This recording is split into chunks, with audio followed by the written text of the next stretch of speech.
बिस्मिल्लाहिर्रहमानिर्रहीम। अस्सलाम वालेकुम दोस्तों, जैसे कि बाबा अरूज परवरसलार एपिसोड नंबर 30 की शूटिंग के दौरान घुड़सवारी से गिर का शहीद जख्मी हो गए थे और उनकी टांग का ऑपरेशन भी हुआ।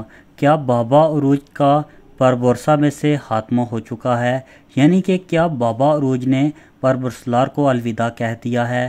तमाम तर मालूमात जानने के लिए वीडियो को एंड तक जरूर देखिएगा और अगर आप हमारे चैनल पर नए हैं, मेरी आपसे गुजारिश है हमारे यूट्यूब चैनल को ज़रूर सब्सक्राइब करें।